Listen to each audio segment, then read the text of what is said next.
Hi aspirants, ఈరోజు topic వచ్చేసి already నేను చెప్పాను ఏపీ ప్రీవియస్ పేపర్స్ అనేవి అనాలిసిస్ చేద్దామని చెప్పేసి. సో ఈరోజు నుండి ఏపీ ప్రీవియస్ పేపర్స్ అండి. సో ప్రీవియస్ పేపర్స్లో వచ్చిన మెథడాలజీ బిట్స్ అన్నీ కూడా అనాలిసిస్ చేసుకుంటూ వెళ్దాము. సో 2025లో ఏపీలో టెట్ జరిగింది కదా, సో ఆ పేపర్స్ అన్నీ కూడా అనాలిసిస్ చేయడం జరుగుతుంది. సో ఈరోజు వచ్చేసి తెలుగు మెథడాలజీ పేపర్స్ అండి. సో ఒక 2 సెషన్లలో జరిగిన తెలుగు మెథడాలజీ బిట్స్ అనేవి తీసుకొని ఈరోజు అనాలిసిస్ చేస్తాము. అంటే టోటల్గా 12 బిట్స్ అండి. సో 12 బిట్స్ అనేవి ఏ విధంగా వచ్చాయి, ఏ ప్యాటర్న్లో వచ్చాయి అనేది ఈరోజు టాపిక్లో డిస్కస్ చేద్దాము. సో ఏపీ వాళ్ళు కంపల్సరిగా ఈ వీడియోస్ అనేవి యూస్ చేసుకోండి. ప్రతి బిట్కి కూడా కంప్లీట్ ఇన్ఫర్మేషన్ అనేది ఇస్తాను. సో మళ్ళీ ఇదే ప్యాటర్న్ రిపీట్ అవ్వడానికి ఛాయిస్ ఉంటుంది కాబట్టి ప్రతి బిట్ని కూడా మీరు కూడా ఆన్సర్ చేయడానికి ట్రై చేయండి. ఓకే, సో ఫస్ట్ బిట్ చూడండి. క్రింది వాటిలో సరైనవి గుర్తించాలి. సో ఈ కాన్సెప్ట్ అనేది ఎక్కడి నుండి పడింది అంటే మనకు మెథడాలజీలో అచ్చుల వర్గీకరణ, హల్లుల వర్గీకరణ అని చెప్పేసి ఉంటుందండి. సో అందులో అచ్చులు ఉంటాయి కదా, సో అచ్చులను 3 రకాలుగా వర్గీకరిస్తారండి. ఓకే, అంటే వాటి పలికే విధానాన్ని బట్టి 3 రకాలుగా వర్గీకరిస్తారు. సో అవేంటి అని చూసినట్లయితే ఫస్ట్ వన్ ఏంటంటే పెదవుల యొక్క స్థితిని బట్టి ఒక రకము, నెక్స్ట్ నోటి యొక్క ఆకారాన్ని బట్టి 2వ రకము, నెక్స్ట్ నాలుక లేచే స్థితిని బట్టి 3వ రకం అండి. ఓకే, పెదవుల యొక్క స్థితిని బట్టి, నోటి ఆకారాన్ని బట్టి, నాలుక లేచే స్థితిని బట్టి అచ్చులను 3 రకాలుగా వర్గీకరించారు. సో ఇక్కడ మెన్షన్ చేసిన దాంట్లో పెదవుల యొక్క స్థితిని బట్టి, నోటి యొక్క ఆకారాన్ని బట్టి ఈ 2 టైప్స్ నుంచి ఈ బిట్ అనేది ఫ్రేమ్ అయింది. ఓకే, సో మళ్ళీ ఈ ప్రతి దాంట్లో కూడా టైప్స్ ఉంటాయి. సో ఆ టైప్స్ని చూసుకోవాలి. ఆ టైప్స్ నుండే ఈ బిట్ అనేది ఫ్రేమ్ అయింది. సో ఇప్పుడు చూద్దాం మరి పెదవుల యొక్క స్థితిని బట్టి ఏ విధంగా ఉంటాయి అచ్చులు అనేవి, నోటి ఆకారాన్ని బట్టి ఏ విధంగా ఉంటాయి, నాలుక లేచే స్థితిని బట్టి అచ్చులు అనేవి ఏ విధంగా ఉంటాయి అనేది చూద్దాము. ఈ కాన్సెప్ట్ తెలుసుకున్నాక ఈ బిట్ చేయడం అనేది మనకు చాలా ఈజీగా ఉంటుంది. సో ఫస్ట్ వచ్చేసి పెదవుల యొక్క స్థితిని బట్టి అండి. ఓకే, సో పెదవుల యొక్క స్థితిని బట్టి చూసినట్లయితే మనకి ఇందులో మళ్ళీ 4 రకాలు కనిపిస్తాయండి. సో ఏంటి అంటే వివృతం అని ఒకటి కనబడుతుంది, నెక్స్ట్ అర్ధ వివృతం అని ఒకటి కనబడుతుంది, నెక్స్ట్ సంవృతం అని ఒకటి కనబడుతుంది, నెక్స్ట్ అర్ధ సంవృతం అని ఒకటి కనబడుతుందండి. ఓకే, అంటే ఏంటి, ఇప్పుడు వివృతం అంటే ఏంటంటే ఇప్పుడు ఈ యొక్క పెదవుల యొక్క స్థితి అంటే మనం ఇప్పుడు అచ్చులు అనేవి ఎక్కడి నుండి ఎక్కడ వరకు ఉంటాయి, ఆ నుండి ఔ వరకు మనం అచ్చులుగా తీసుకుంటాం. సో ఇప్పుడు ఒక్కో అచ్చును పలకండి అంటే ఇప్పుడు ఆ ఉంది, ఆని పలికినప్పుడు పెదవులు అనేవి ఏ విధంగా ఉంటాయి, అదే ఈని పలికినప్పుడు పెదవులు ఏ విధంగా ఉంటాయి, అదేవిధంగా ఊను పలికినప్పుడు పెదవులు ఏ విధంగా ఉంటాయి అనేదే మనకి ఇక్కడ కాన్సెప్ట్. సో వాటినే వివృతమని, అర్ధ వివృతమని, సంవృతమని, అర్ధ సంవృతమని పిలుస్తామండి. ఓకే, సో ఇప్పుడు వివృతం అంటే ఏంటి అంటే మనం ఉచ్చరించేటప్పుడు పెదవులు అనేవి ఏ విధంగా ఉంటాయి అంటే దూరంగా ఉంటాయండి. ఓకే, సో ఇక్కడ చూడండి పెదవులు అనేవి దూరంగా ఉంటాయి. అలా దూరంగా ఉన్నప్పుడు పుట్టే అచ్చులను ఏమని పిలుస్తారు అంటే వివృతాలు అని పిలుస్తారండి. ఓకే, ఎగ్జాంపుల్గా ఇప్పుడు ఆ అని పలకండి, ఆ అని పలకండి. ఆ అంటే పెదవులు అనేవి దగ్గరగా ఉంటాయా, దూరంగా ఉంటాయా, దూరంగా ఉంటాయి. సెకండ్ ఆ అని పలకండి, ఆ అన్నప్పుడు కూడా పెదవులు అనేవి దూరంగా ఉంటాయి. అదే ఇప్పుడు ఈ అని పలకండి, ఈ అని పలికినప్పుడు ఆ అని పలికినప్పుడు దూరం కంటే కొంచెం ఈ అని పలికినప్పుడు పెదవులు అనేవి కొద్దిగా దగ్గరికి రావడం జరుగుతుంది. ఓకే, సో మనం పలికేటప్పుడు పెదవులు అనేవి దూరంగా ఉంటాయి కదా, సో అలా దూరంగా ఉంటే అలాంటి వాటిని వివృతాలు అని పిలుస్తారు. ఓకే, నెక్స్ట్ అర్ధ వివృతం అంటే ఏంటంటే వివృతం అంటే ఏమని చెప్పా, పెదవులు అనేవి దూరంగా ఉంటే వివృతం. అదే అర్ధ వివృతం అంటే పెదవులు అనేవి దూరంగా కాకుండా కొంచెం దగ్గరగా ఉంటాయండి. అంటే ఈ వివృత అచ్చులు ఉన్నాయి కదా, సో వాటికంటే కూడా పెదవులు కాస్త దగ్గరగా చేర్చి పలుకుతాం అన్నట్టు. ఓకే, అంటే కొంచెం దగ్గరగా ఉండి పలుకుతాం. సో ఇలా కొంచెం దగ్గరగా ఉంచి పలికే వాటిని అర్ధ వివృతాలు అంటారు. ఎగ్జాంపుల్గా ఏ పలకండి, ఏని పలికితే ఇప్పుడు ఆని పలికినప్పుడు వివృతం కదా ఆ అంటే, సో దూరంగా ఉంటాయి పెదవులు. అదే ఏని పలికినప్పుడు కాస్త దగ్గరగా ఉంటాయి కదా, అంటే దూరంగా కాకుండా కొంచెం దగ్గరగా ఉంచి పలుకుతాం. సో ఇలా పలికితే దాన్ని అర్ధ వివృతం అంటారు. Okay, next సంవృతం. సంవృతం అంటే ఏంటంటే ఇప్పుడు ఈ కొంచెం దగ్గరగా ఉంచాం కదా, సో ఈ కొంచెం దగ్గరగా కంటే మరింత దగ్గరగా ఉంచుతాం అన్నట్టు, ఇంకా దగ్గరగా ఉంచుతాం. అంటే ఇప్పుడు అర్ధ వివృతమే కదా కొంచెం దగ్గరగా ఉంచింది, సో ఈ అర్ధ వివృతాల కంటే కూడా ఇంకా కొంచెం దగ్గరగా ఉంచి పలికితే అలాంటి వాటిని సంవృతాచ్చులు అంటారండి. ఓకే, సో ఎగ్జాంపుల్గా ఈ, ఇప్పుడు చూడండి ఈ అని పలకండి, ఈ అని పలికితే పెదవి అనేది ఇంకా దగ్గరికి అయిపోతుందండి. ఓకే, ఊ అని పలకండి, ఊ అని పలికిన పెదవి అనేది ఇంకా దగ్గరికి అయిపోతుంది. ఇలా అన్నట్టు, అంటే అర్ధ వివృతాల కంటే ఇంకా దగ్గరగా ఉంచి పలికితే వాటిని సంవృతాలు అంటారు. మరి అర్ధ సంవృతం అంటే ఏంది అంటే ఇప్పుడు చూడండి, వివృతం అంటే దూరంగా ఉంచాలి. సో ఈ వివృతాల కంటే కొంచెం దగ్గరగా ఉంచి పలికితే దాన్ని అర్ధ వివృతం అన్నాం. సో ఈ అర్ధ వివృతం కంటే ఇంకా కొంచెం దగ్గరగా ఉంచి పలికితే దాన్ని సంవృతం అన్నాం. సో ఈ సంవృతం కంటే ఇంకా దగ్గరగా ఉంచి పలికితే అలాంటి వాటిని అర్ధ సంవృతాలు అని పిలుస్తారండి. ఓకే, ఎగ్జాంపుల్గా ఓ పలకండి, ఓ పలకండి, ఓ పలికితే ఇంకా దగ్గరకు వచ్చాయి చూడండి పెదవులు.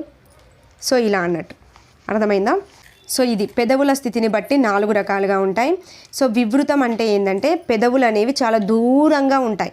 ఓకే, అలా దూరంగా ఉంచి పలికితే దాన్ని వివృతం అంటారు. ఎగ్జాంపుల్ ఆ అని పలికితే చాలా దూరంగా ఉంటుంది, దాన్ని వివృతం అంటాం. సో ఈ వివృతం కంటే కొంచెం దగ్గరగా ఉంచి పలికితే అది అర్ధ వివృతం అవుతుంది. ఓకే, ఎగ్జాంపుల్గా ఏ అని పలుకుతాం. నెక్స్ట్ ఈ అర్ధ వివృతం కంటే ఇంకా దగ్గరగా ఉంచి పలికితే అది సంవృతం అవుతుంది. ఎగ్జాంపుల్గా ఈ అని పలికినప్పుడు పెదవులు ఇంకొంచెం దగ్గరకు వస్తాయి.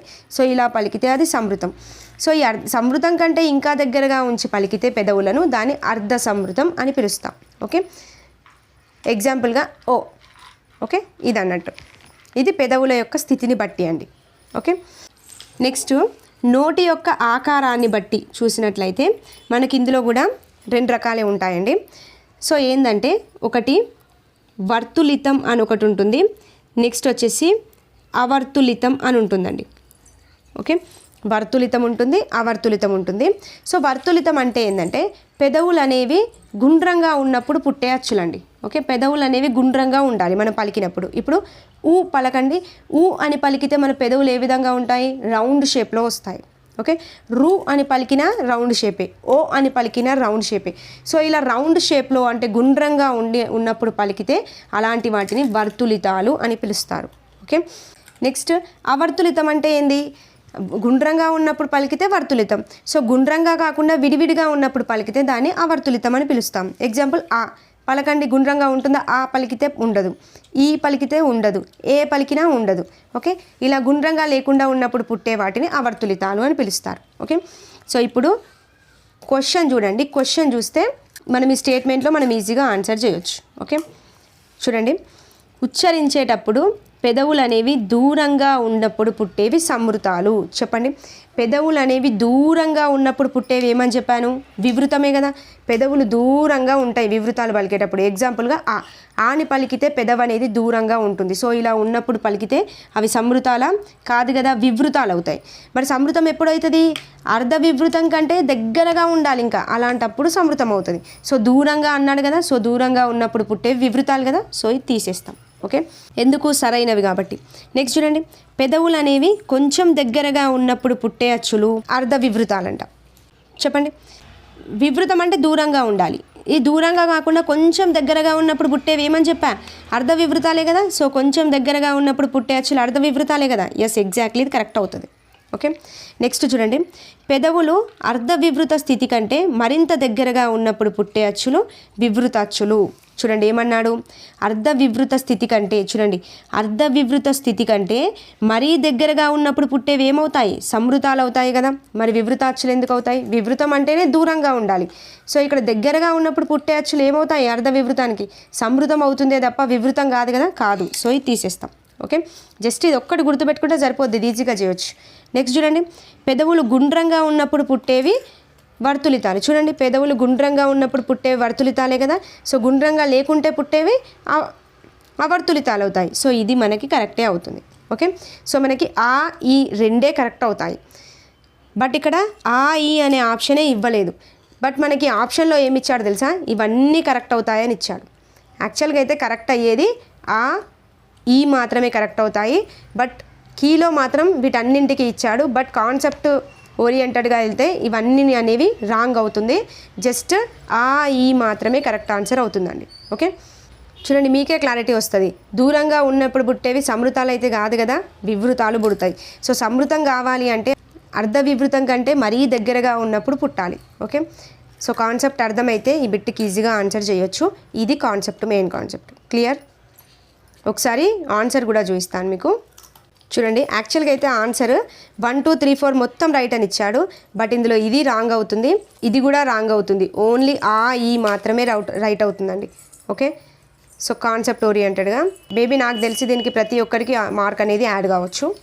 ఇది నెక్స్ట్ బిట్ చూడండి, ఉక్త లేఖనం గురించి పడింది. నేను ఆల్రెడీ క్లాస్లో ఈ టాపిక్ అనేది లేఖనం అని చెప్పినప్పుడు క్లారిటీగా చెప్పాను ఉక్త లేఖనం గురించి. సో అందులో నుండే పడింది. ఒక్కసారి నా మెథడాలజీ వీడియోస్ అన్నీ చూసుకొని వెళ్ళండి, బిట్ అయితే మిస్ అవ్వడానికి చాయిస్ ఉండదు. సో ఉక్త లేఖనం చేయించేటప్పుడు దృష్టిలో ఉంచుకోవలసినవి ఏంటి అని అడిగాడు. సో ఉక్త లేఖనం అంటే ఏందండి, డిక్టేషన్ కదండి. సో ఈ డిక్టేషన్ చెప్పేటప్పుడు ఏ విధమైన అంశాలని దృష్టిలో ఉంచుకోవాలి అని చెప్పేసి అడిగాడు. సో ఇక్కడ ఉక్త అంటే ఏంటి, ఉక్త అంటే చెప్పడం అని అర్థం, లేఖనం అంటే రాయడం అని అర్థం. అంటే ఒకరు చెప్తూ ఉంటే, ఉపాధ్యాయుడు చెప్తూ ఉంటే విద్యార్థులు వింటూ రాసేదాన్నే ఉక్త లేఖనం అంటారు. సో ఉక్త లేఖనం చెప్పేటప్పుడు ఎప్పుడు కూడా విద్యార్థికి తెలిసిన పదాలను మాత్రమే చెప్పాల్సి ఉంటుంది. అదేవిధంగా ఒక అంశాన్ని 3 సార్లు చెప్పాలండి. సో ఫస్ట్ సారి చెప్పినప్పుడు విద్యార్థి శ్రద్ధగా వినాల్సి ఉంటుంది. రెండవసారి చెప్పినప్పుడు వింటూ రాయాల్సి ఉంటుంది. మూడోసారి చెప్పినప్పుడు రాసింది సరిచూసుకోవాల్సి ఉంటుంది. ఇది ఉక్త లేఖనానికి సంబంధించి. సో మనకి మరి ఆప్షన్స్ ఏమి ఇచ్చాడు అని చూద్దాము. చూడండి, మొదట విద్యార్థులకు బాగా తెలిసిన పదాలనే చెప్పాలి. Yes, exactly correct. విద్యార్థులకు డిక్టేషన్ చెప్తున్నాము అంటే కంపల్సరీగా తెలిసిన పదాలను మాత్రమే చెప్పాల్సి ఉంటుంది. నెక్స్ట్, చాలా నెమ్మదిగా రాసే విద్యార్థుల కోసం ఆ మాటలను పునరుక్తం చేయాలి. కాదండి, నెమ్మదిగా రాసే విద్యార్థులకు ఒకలాగా, స్పీడ్గా రాసే విద్యార్థులకు ఒకలాగా చెప్పడం ఉండదు, అందరికీ ఒకే విధంగా చెప్తాడు. సో కాబట్టి ఈ స్టేట్మెంట్ రాంగ్ అవుతుంది. నెక్స్ట్, తప్పులు రాసిన విద్యార్థులచే ఆ పదాలను ఎక్కువ సార్లు రాయించాలి. ఇది కూడా కాదండి. సో తప్పులు ఎవరైతే రాశారో వాటిని కరెక్షన్ చేస్తాడే తప్ప ఆ పదాలను మళ్ళీ ఎక్కువ సార్లు రాయించాల్సిన అవసరం ఈ డిక్టేషన్ చెప్పేటప్పుడు ఈ రూల్ని ఫాలో అవ్వరు. నెక్స్ట్, ఉక్త లేఖనాన్ని 3 పర్యాయాలు చెప్పాలి. కరెక్టే కదండి, ఉక్త లేఖనం చెప్పేటప్పుడు 3 సార్లు చెప్పాల్సి ఉంటుంది. ఓకే, సో అందరికీ తెలిసిన పదాలనే చెప్పాలి అండ్ ఒకరికొకలాగా చెప్పాల్సి ఉండదు. అండ్ ఎవరైనా మిస్టేక్ చేసినా కానీ మళ్ళీ దాన్ని తిరిగి రాయించాల్సిన అవసరం కూడా ఉండదు. ఓకే, సో 1 4 మాత్రమే కరెక్ట్. సో థర్డ్ ఆప్షన్ అనేది మనం కరెక్ట్గా తీసుకుంటాం. ఓకే, నెక్స్ట్ బిట్ వ్యాకరణ బోధన గురించి పడింది. సో వ్యాకరణ బోధన అనేది చాలా ఇంపార్టెంట్ అండి. సో దీంట్లో బోధన పద్ధతులు కూడా ఉంటాయి. సో ఇది వచ్చేసి నిగమమోపపత్తి పద్ధతి అని చెప్పేసి, నెక్స్ట్ అనుమానోపపత్తి పద్ధతి అని ఉంటాయి. సో అవి ఇంపార్టెంటే ఈ కాన్సెప్ట్లో. అండ్ అదేవిధంగా వ్యాకరణం యొక్క రకాలు ఉంటాయి.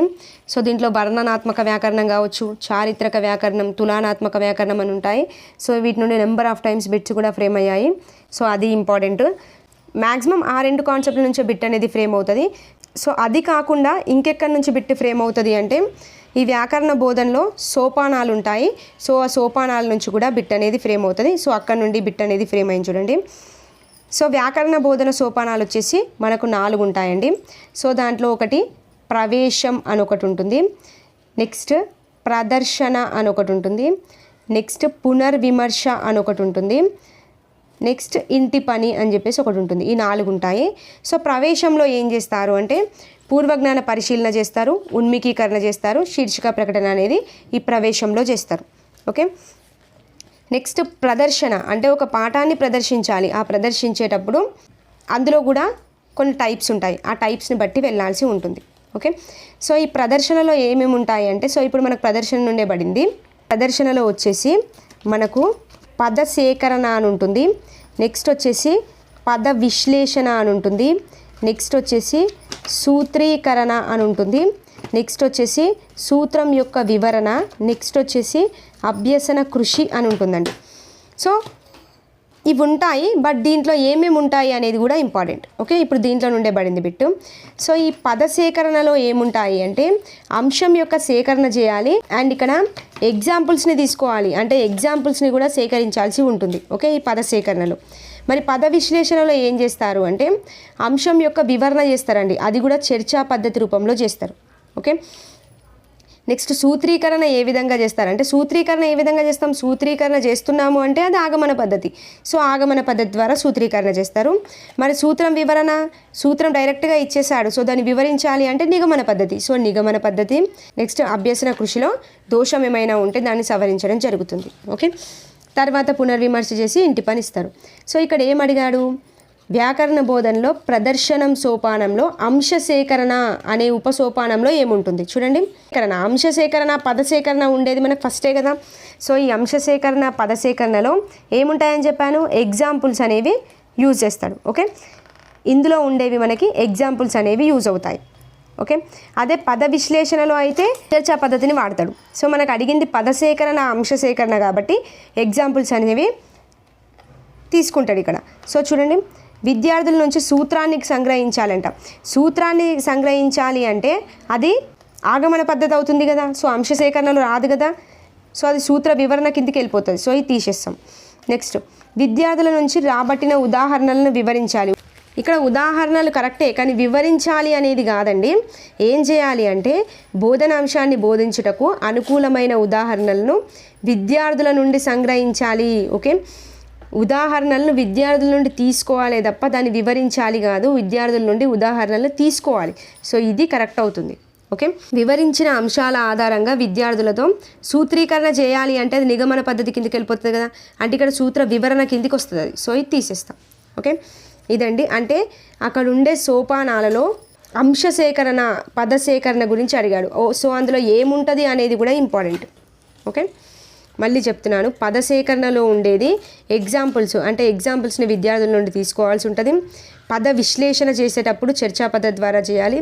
నెక్స్ట్ సూత్రీకరణ చేసేటప్పుడు ఆగమన పద్ధతిని యూజ్ చేస్తారు. సూత్ర వివరణ చేసేటప్పుడు నిగమన పద్ధతిని యూజ్ చేస్తారు. అభ్యసన కృషిలో అందులో ఏమైనా దోషాలు ఉంటే వివరించి సవరించడం చేస్తారు. ఓకే, ఇది ఇంత డెప్త్గా బిట్ అనేది ఫ్రేమ్ అయింది. సో ప్రతి కాన్సెప్ట్ ఇంపార్టెంటే చూసుకోండి. నెక్స్ట్ బిట్, వార్షిక ప్రణాళిక రచనలో తీసుకోవాల్సిన జాగ్రత్తలకు సంబంధించి సత్యాలు ఏంటి. ఓకే, అంటే వార్షిక ప్రణాళిక రాస్తున్నాం, దాంట్లో తీసుకోవాల్సిన జాగ్రత్తలు ఏంటి అని చెప్పేసి కింద కొన్ని ఆప్షన్స్ ఇచ్చాడు. సో అందులో కరెక్ట్ ఏంది అని చూడాలి. చూడండి, విద్యార్థులకు కష్టంగా అనిపించే పాఠ్యాంశాలకు ఎక్కువ సమయం కేటాయించాలి. ఓకే, నువ్వు ఒక ఇయర్ ప్లాన్ రాస్తున్నావు. సో ఇయర్ ప్లాన్ రాసేటప్పుడు సో ఏ జాగ్రత్త తీసుకోవాలి, కంపల్సరీగా విద్యార్థులకు ఒక అంశం కష్టంగా అనిపిస్తుంది అని ముందే మనకు థాట్ వస్తుంది. సో అలాంటి పాఠ్యాంశాలకు ఎక్కువ సమయం కేటాయించే విధంగా వార్షిక ప్రణాళికలో రాసుకోవాల్సి ఉంటుంది. అది నువ్వు ఫస్ట్ తీసుకోవాల్సిన జాగ్రత్త. సో ఇది కరెక్టే. నెక్స్ట్, పాఠశాల సెలవు దినాలతో పాటు తను పెట్టే సెలవు దినాలను పరిగణలోనికి తీసుకోవాలి. Yes, exactly correct. నువ్వు ఒక వార్షిక ప్రణాళిక రాస్తున్నావు, సో పలానా టైంలో నేను కూడా సెలవు పెడతాను. సో సెలవు పెట్టినప్పుడు ఆ లెసన్ అనేది డిలే అవుతుంది కదా.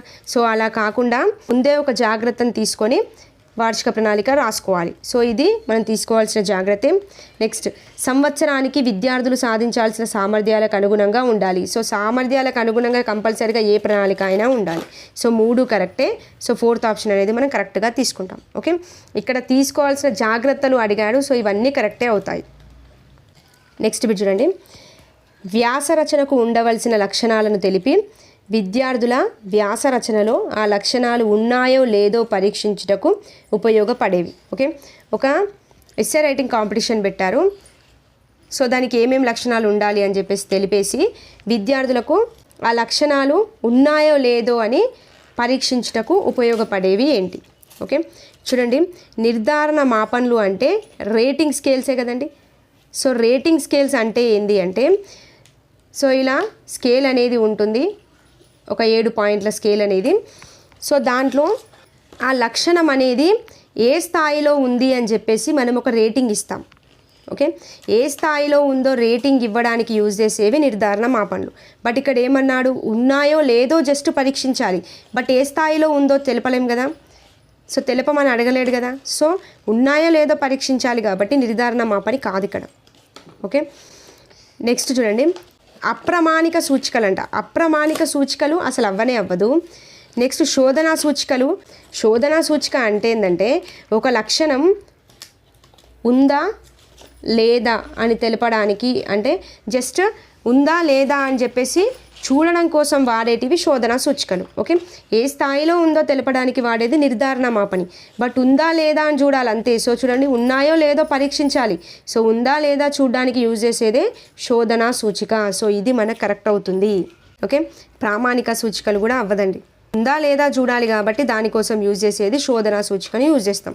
ఏ స్థాయిలో ఉందో తెలపడానికి యూజ్ చేసేది నిర్ధారణ మాపని, రేటింగ్ స్కేల్స్ యూజ్ చేస్తాం. ఓకే, ఇది నెక్స్ట్ బిట్ చూడండి, ద్విపార్శ్వ ఉపకరణాలకు సంబంధించిన సత్యాలు ఏంటి. ఓకే, ద్విపార్శ్వ ఉంటాయి మనకి టీఎల్ఎంలో, త్రిపార్శ్వ ఉపకరణాలు ఉంటాయి, అంటే ఇవన్నీ కూడా దృశ్యోపకరణాలు. ద్విపార్శ్వ అంటే జస్ట్ పొడవు వెడల్పును మాత్రమే కలిగి ఉంటే అవి ద్విపార్శ్వ ఉపకరణాలు అవుతాయి. పొడవు ఉండాలి, వెడల్పు ఉండాలి, ఎత్తు, ఈ మూడింటిని కలిగి ఉంటే అవి త్రిపార్శ్వ ఉపకరణాలు అవుతాయి. ఓకే, ఇప్పుడు ద్విపార్శ్వ అడిగాడు కాబట్టి జస్ట్ పొడవు వెడల్పులు మాత్రమే ఉండేవి ద్విపార్శ్వ. సో వాటికి సంబంధించినవి చూద్దాం మనము.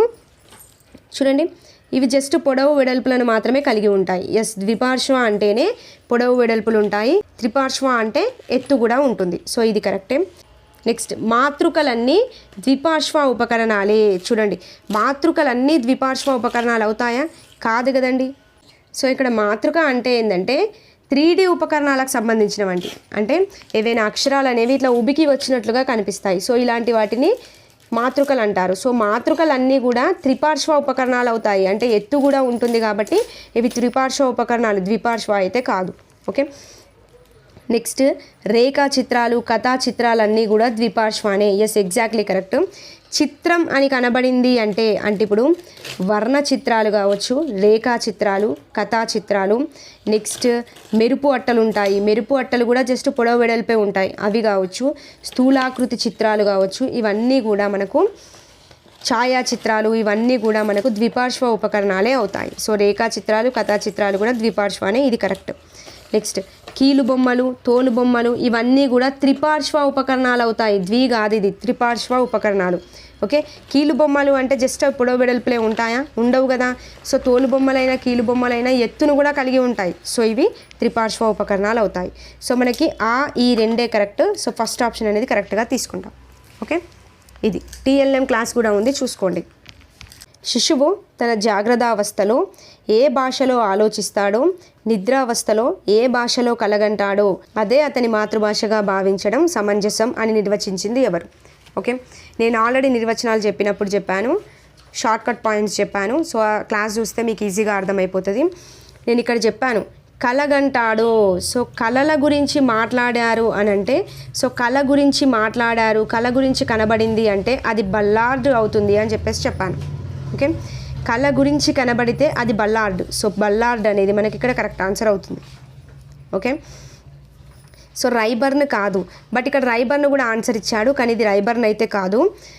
సో రైబర్న్ ఏమంటాడు అంటే, రైబర్న్ అన్నగానే నేను చెప్పాను, రైబర్న్ అంటే రైట్ వేలో అని చెప్పాను. ఓకే, అంటే రైట్ వేలో కొత్త సృష్టిని సృష్టించాలి. ఓకే, సృజనాత్మకత శక్తితో రైట్ వేలో కొత్త సృష్టిని సృష్టించాలి అని చెప్పింది ఎవరు అంటే రైబర్న్ అని చెప్పాను.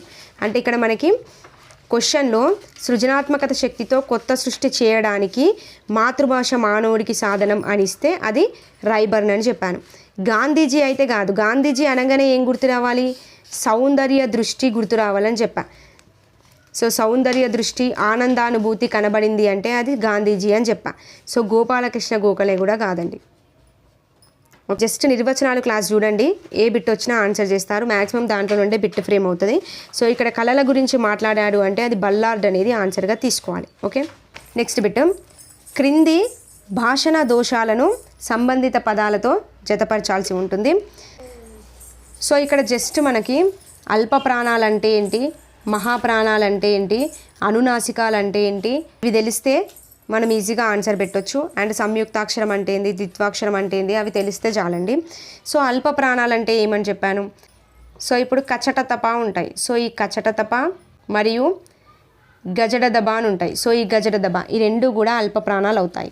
మరి మహాప్రాణాలు ఏమవుతాయి, ఒత్తి పలికే పదాలు. అంటే ఇప్పుడు కచ్చటతప ఉన్నాయి కదా, వీటికి ఒత్తి పలికేటి ఏంటి, ఖ, ఛ, ఠ, థ, ప, ఇవి మహాప్రాణాలు అవుతాయి. అదేవిధంగా ఇప్పుడు గజడదబ ఉన్నాయి కదా, వీటికి ఒత్తి పలికే పదాలు ఏమవుతాయి, ఘ, ఝ, ఢ, ధ, బ ఉంటాయి కదా. సో ఇవి మహాప్రాణాలు అవుతాయి. సో అనునాసికాలు ఏమవుతాయి, ఇన్య, ఇని, అన, నా, మా ఇవన్నీ కూడా అనునాసికాలు అవుతాయి. ఓకే, సో ఇది తెలిస్తే మనం ఈజీగా దీనికి ఆన్సర్ పెట్టొచ్చండి. సో చూడండి, ఫస్ట్ విమానం అని ఇచ్చాడు, నెక్స్ట్ ఇమానం అని ఇచ్చాడు. ఓకే, సో చూడండి ఇక్కడ ఏ పదం చేంజ్ అయింది జస్ట్ అది చూసుకోండి.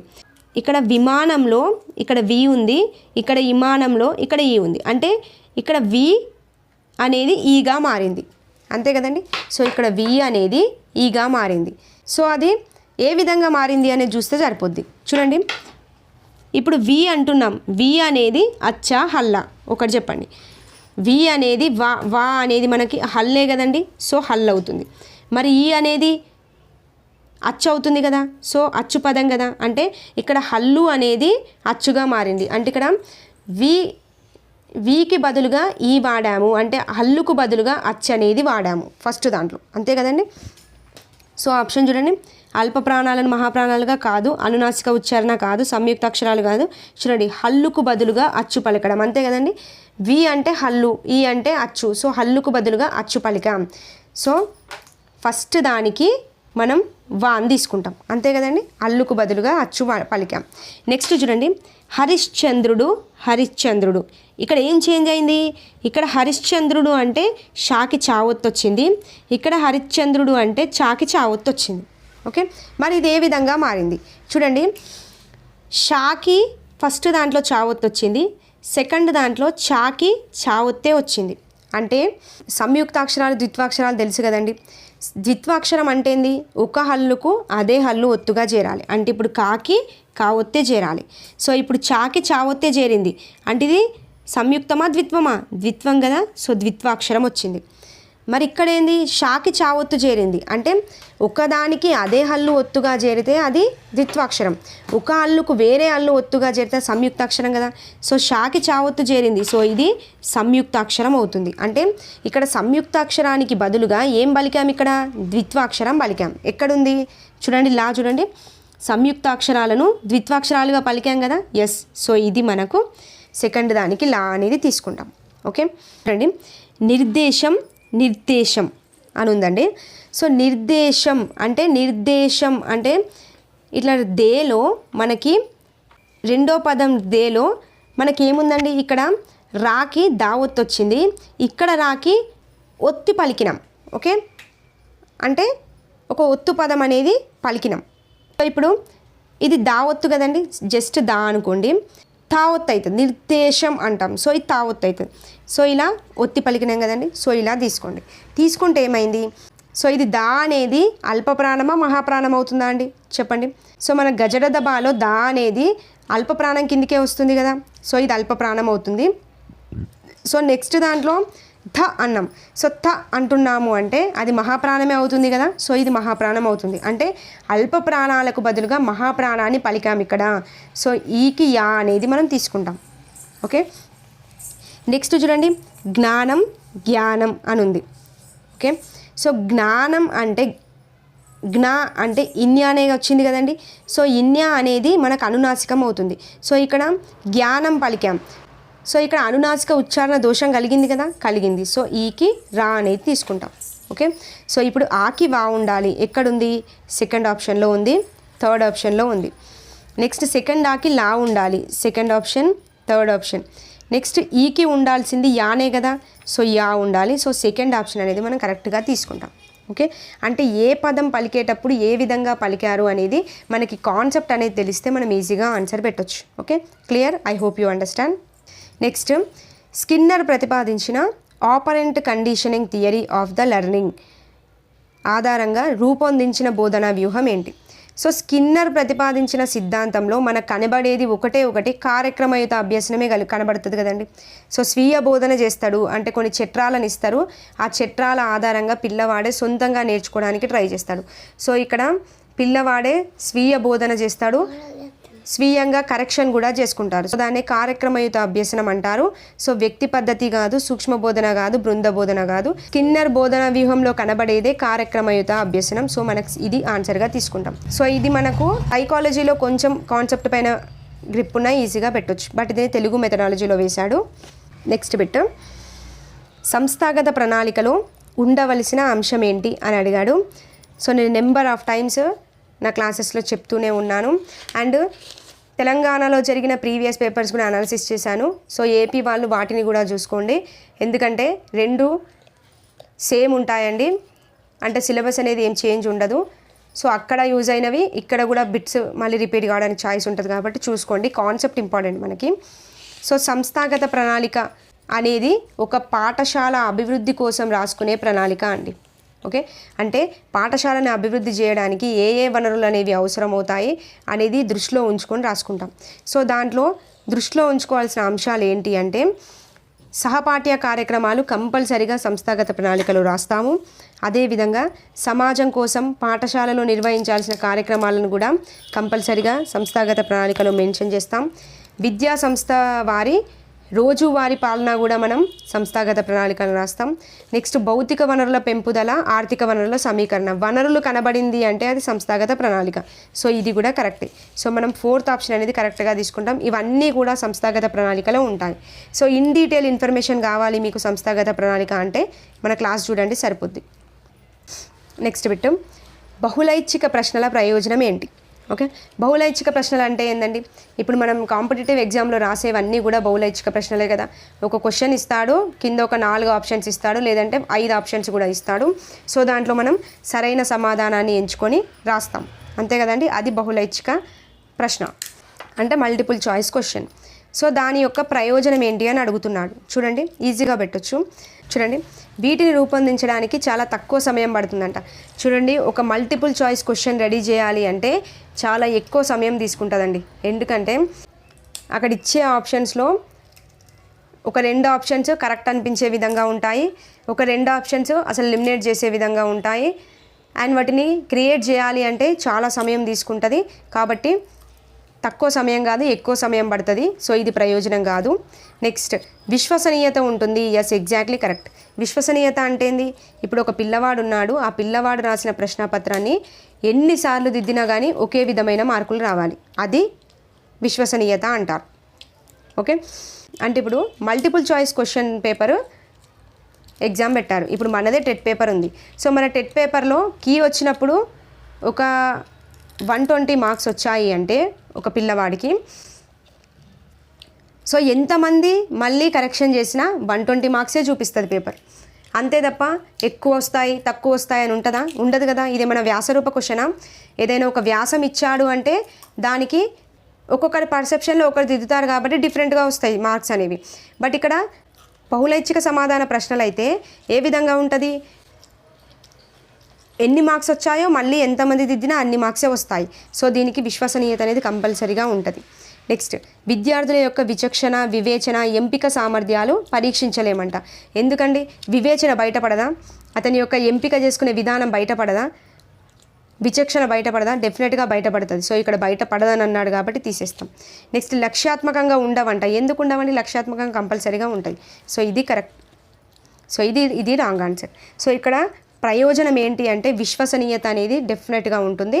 సో ఇది మనం కరెక్ట్గా తీసుకుంటాం. ఓకే, నెక్స్ట్ బిట్, ఫ్లాష్ కార్డులకు సంబంధించి సరైనవి. ఫ్లాష్ కార్డ్స్ అంటే ఏందండి? మెరుపు అట్టలు కదా. సో మెరుపు అట్టలు అనేవి ఏమని చెప్పాను? ఇవి ద్విపార్శ్వ ఉపకరణాలు అని చెప్పాను. సో ఈ ఫ్లాష్ కార్డ్స్ వచ్చేసి ఏ విధంగా ఉంటాయి అంటే, సో మనం ఒక్క పదాన్ని పరిచయం చేయాలి అంటే 4 మెరుపు అట్టల్ని తయారు చేసుకోవాల్సి ఉంటుందండి. ఓకే, అంటే 4 ఫ్లాష్ కార్డ్స్ని రెడీ చేయాలి జస్ట్ ఒకటే పదం పరిచయం చేయడానికి. సో దాంట్లో ఈ 4 అట్టలను చూసినట్లయితే ఫస్ట్ అట్ట ఏంది అంటే గుర్తింపు అట్ట అని ఉంటుంది. సో రెండవ అట్ట ఏంది అంటే స్వయం సవరణ అట్ట ఉంటుంది. మూడవ అట్ట జతకూర్పు అట్ట ఉంటుంది. సో 4వ అట్ట కూడా ఉంటుంది. సో ఇది జతకూర్పు అట్టలో భాగంగానే ఉంటుంది. సో గుర్తింపు అట్ట ఫస్ట్ అట్టలో ఏ విధంగా ఉంటుందంటే ఇలా అట్టలో పైన చిత్రం ఉంటుంది, కింద ఆ చిత్రం యొక్క పేరు ఉంటుందండి. సో ఇది గుర్తింపు అట్ట. నెక్స్ట్ స్వయం సవరణ అట్ట ఏ విధంగా ఉంటుందంటే ఇలా ఒక కార్డు ఉంటుంది కదా, ఈ కార్డుకి ఇటు సైడ్ చిత్రం ఉంటే దీని బ్యాక్ సైడ్ దాని యొక్క నేమ్ అనేది ఉంటుంది. ఓకే, గుర్తింపు అట్టలో చిత్రం అనేది పైన ఉంటుంది, కింద నేమ్ ఉంటుంది. అదే స్వయం సవరణ అట్టలో ఒక సైడ్ చిత్రం ఉంటే ఇంకో సైడ్ దాని నేమ్ ఉంటుంది. జతకూర్పు అట్టలో ఒక అట్ట పైన చిత్రం ఉంటే ఇంకో అట్ట పైన దాని నేమ్ అనేది మెన్షన్ చేస్తారు. ఓకే, ఇది ఫ్లాష్ కార్డ్స్ యొక్క ఇన్ఫర్మేషన్. సో చూడండి, అవి గుర్తించాలి కదా. ఫస్ట్ చూడండి, ఒక పదానికి 4 కార్డులు తయారు చేయాలి, అంతే కదండి. ఒక్క పదం పరిచయం చేయాలంటే 4 కార్డులు రెడీ చేయాలి. ఎస్, ఇది కరెక్టే. నెక్స్ట్ మొదటి అట్టను గుర్తింపు అట్ట అంటారు. ఎస్, ఎగ్జాక్ట్లీ కరెక్టే. మొదటి అట్టను గుర్తింపు అట్ట అంటారు. నెక్స్ట్ రెండవ అట్టను స్వయం సవరణ అట్ట. సో ఈ స్వయం సవరణ అట్టలో ఒకవైపు బొమ్మ ఉంటుంది, ఇంకోవైపు దాని పేరు ఉంటుంది. కరెక్టే కదా. సో ఇది కరెక్టే. నెక్స్ట్ 3, 4 అట్టలను పట్టిక అట్టలు అంటారు. కాదు కదండి, 3, 4 అట్టలను అనేది జతకూర్పు అట్ట అంటారు. ఓకే, పట్టిక అట్ట కాదు, జతకూర్పు అట్ట. సో ఇది తీసేస్తాం. సో మనకి 4th ఆప్షన్ కరెక్ట్, 1, 2, 3 మాత్రమే కరెక్ట్ ఆన్సర్. ఓకే, ఇదండి టోటల్గా 12 బిట్స్ అనేవి డిస్కస్ చేశాము. సో కంప్లీట్ ఇన్ఫర్మేషన్ ఇచ్చాను, ప్రతి బిట్ ఇంపార్టెంటే. సో చాలా బాగా యూజ్ అవుతాయి, యూజ్ చేసుకోండి. అండ్ నెక్స్ట్ వీడియోలో మళ్ళీ కలుద్దాం. థ్యాంక్ యూ అండి, thank you for watching. Yeah.